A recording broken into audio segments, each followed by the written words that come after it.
Buenas noches, mi nombre es Adriano de Mateo y en conjunto con mi compañero Juan Garrido vamos a introducir un tema de conversión que en la actualidad es de gran valor, gracias a los resultados de las elecciones en Argentina y la victoria del primer presidente libertario Javier Milei. Para ello, el tema que discutiremos a continuación es el análisis de la aplicación de un sistema económico liberal en Venezuela y sus consecuencias jurídicas. El sistema libertario es un sistema económico basado en la separación del Estado de las actividades de la sociedad, donde la propiedad privada y la libertad económica son las políticas económicas que se aplican en esta clase de sistema. El Estado no interviene ni regula las actividades del mercado, ya que se basa en la creencia de que el mercado, para que produzca crecimiento, no debe limitarse y al mismo tiempo que el propio mercado será aquel que logre regular la actividad. ¿Cómo es que el mercado regularía su propia actividad? Pues la competencia es aquella que regula la oferta y la demanda en un mercado libertario, ya que hay un aumento considerable de oferta que produce que tengas variabilidad en los costos de los productos sin que estos puedan llegar a ser excesivos en comparación a la ganancia de un ciudadano. Por otro lado, la demanda al tener un sistema donde la economía se fortifica teniendo una gran oferta que aplicar a sus ciudadanos y exportar produce que aumente la demanda de los productos, ya que los consumidores pueden ampliar los catálogos de bienes para adquirir, sean de consumo, servicios, entre otros. En Venezuela jamás ha existido un sistema económico que aplique políticas libertarias. Por el contrario, todas las políticas económicas aplicadas han sido de carácter sociales y enfocadas a limitar el mercado en favor de la sociedad y sus trabajadores, buscando regular los precios del mercado, las garantías de los trabajadores frente a su patrono y limitar las actividades de las empresas transnacionales a los fines de evitar que se conforme un monopolio. Estas políticas económicas de carácter sociales corresponden más a un sistema comunista donde el mercado es quien interactúa en mayor medida sobre el mercado. Sin embargo, la única diferencia aplicada es que se mantiene la existencia de la propiedad privada, pero de una forma mucho más cohibida.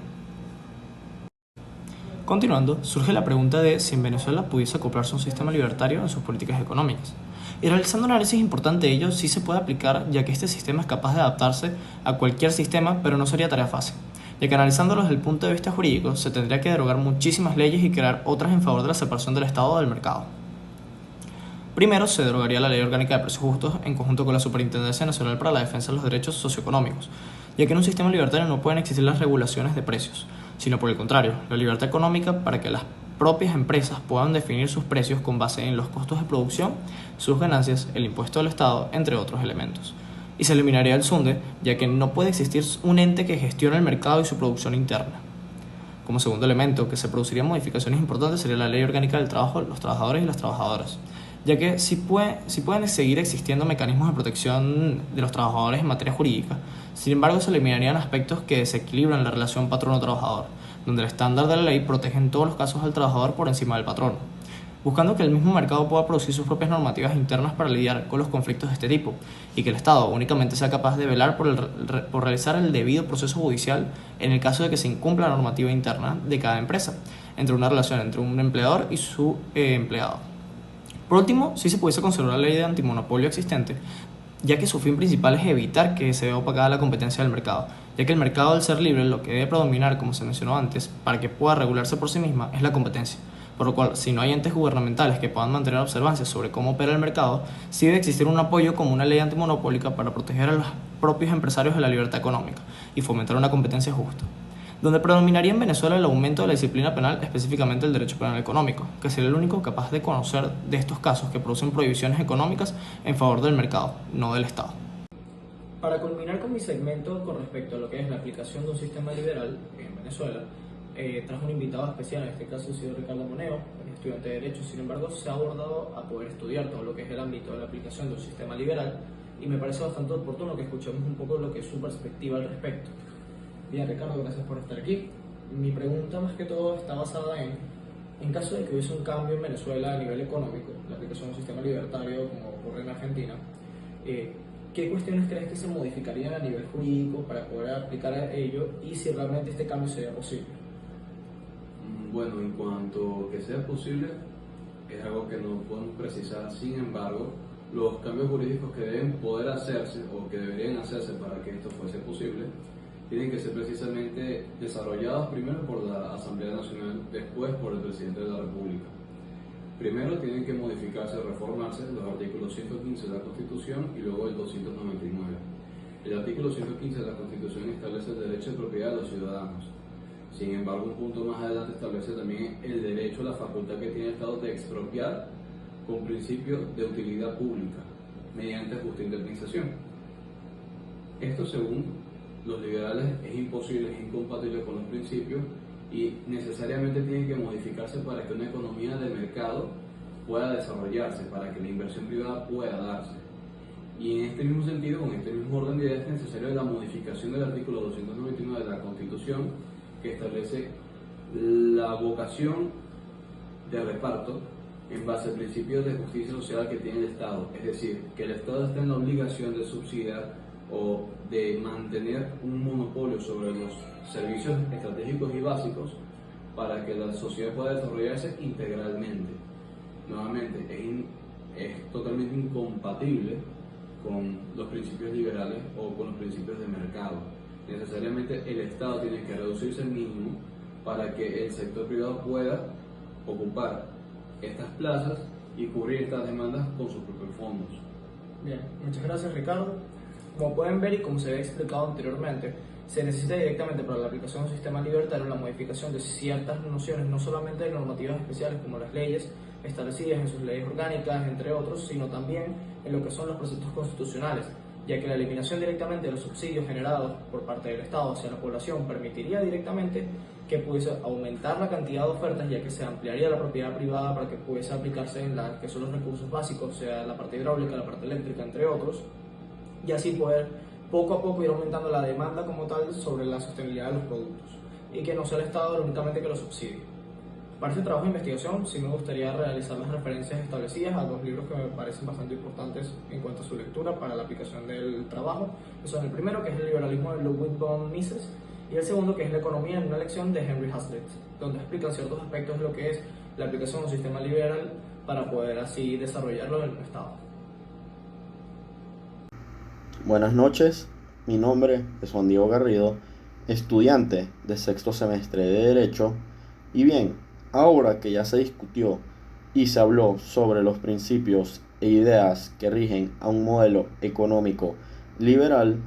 y además se discutió cómo tal modelo funcionaría dentro de Venezuela, teniendo en cuenta la legislación actual y otras políticas económicas que se utilizan hoy en día, ahora nos tocaría hablar de algunos ejemplos de modelos económicos liberales, los cuales se aplican fuera de Venezuela y han tenido éxito.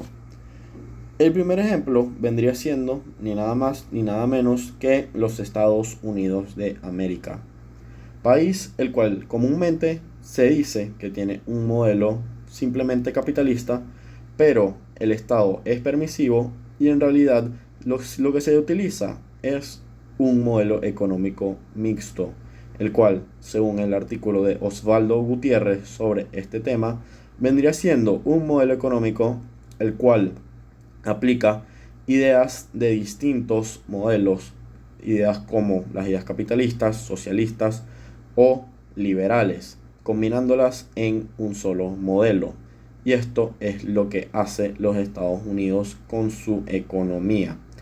Teniendo esto en cuenta, el gobierno de Estados Unidos tiende a no interferir directamente en cuanto al mercado. Son permisivos en cuanto a las libertades individuales y en cuanto al sector privado, permitiendo que las empresas produzcan lo que quieran, inviertan en lo que quieran, hagan lo que quieran en realidad, y estos no interfieren directamente en ellos. Pero al ser un modelo mixto, no es 100% liberal. El modelo tiende a poner regulaciones en cuanto a las que velan por el bienestar público y en cuanto a proteger a las libertades de las personas. Un ejemplo de cómo los Estados Unidos interviene para proteger el bienestar del mercado doméstico es, según el artículo de la página Actividades Económicas, a través de tarifas para importaciones. Ahora, en cuanto al derecho, los Estados Unidos utiliza el modelo del derecho común, basándose más que todo en jurisprudencia y no tanto en leyes escritas. Esto significa que la relación del modelo económico con el derecho no tiende a ser tan rígida como en otros países. En Estados Unidos, lo que el derecho hace es crear el marco sobre el cual se desarrollará la economía. Un ejemplo de esto siendo la ley de propiedad intelectual, la cual no solo defiende los derechos de las personas que se versen en esta materia, sino que también marca cómo se podría desarrollar y cómo puede ser que se funde la actividad económica bajo esta ley. Todo esto ha llevado a que los Estados Unidos sea uno de los países más exitosos en cuanto a su economía, gracias a las libertades que el Estado ha permitido a su población y que el derecho además logra proteger el bienestar público tanto como económico, sin limitar o interferir en la actividad económica en sí directamente. Otro ejemplo de un éxito del modelo económico liberal sería el caso de Singapur, país el cual quedó posicionado como número 1 en el índice de libertad económica de la Fundación Heritage en 2023. Y esto se debería a la economía mixta que emplea este país, al igual que los Estados Unidos. Pero Singapur aplica muchísimo más las ideas liberales que los Estados Unidos, siendo tan permisivos que, según el Banco Mundial, en 2019 se podría abrir un negocio en Singapur en tan solo 2 días. Ahora, para comparar esto, en ese mismo artículo, el Banco Mundial establece que en Venezuela tomaría por lo menos 230 días para lograr abrir un negocio de manera exitosa, lo cual demuestra la diferencia entre el modelo económico de Singapur y el modelo económico venezolano. Aunque, viendo el aspecto político, Singapur es un estado autoritario, teniendo el mismo partido político en el poder desde los 90, pero a pesar de que esto sí haya tenido sus controversias en cuanto a la política y en cuanto a situaciones sociales y derechos sociales, esto en realidad no ha afectado tanto a la actividad económica, teniendo el gobierno políticas las cuales son muy libres en cuanto a la actividad económica, en especial con las empresas privadas. Además, el gobierno ha incitado e invitado a empresas extranjeras e internacionales a que invierten y a que se establezcan dentro del país. En cuanto al derecho, nos encontramos con una situación algo similar a lo de los Estados Unidos. Singapur, al haber sido históricamente una colonia británica, emplea también el sistema del derecho común, basándose igual que los Estados Unidos en la jurisprudencia para interpretar la ley y para aplicarla. El derecho toma un rol de regulación, no interfiriendo directamente en el desenvolvimiento de la actividad económica dentro de Singapur, sino que busca, más que todo, proteger los derechos de las personas y sus libertades económicas. El grado de libertad que ha otorgado el gobierno de Singapur al mercado ha permitido que Singapur se vuelva una metrópolis comercial y un paraíso para las empresas privadas. Estos dos ejemplos lo que demuestran es que el modelo económico liberal es un modelo el cual es viable. Simplemente tiene que ser adaptado con otros modelos económicos, ya que el modelo económico liberal tiene también sus contras, siendo que muchos de estos países que aplican este modelo tienden a tener muchos desconectos entre las clases sociales, lo cual genera injusticias. Muchas gracias.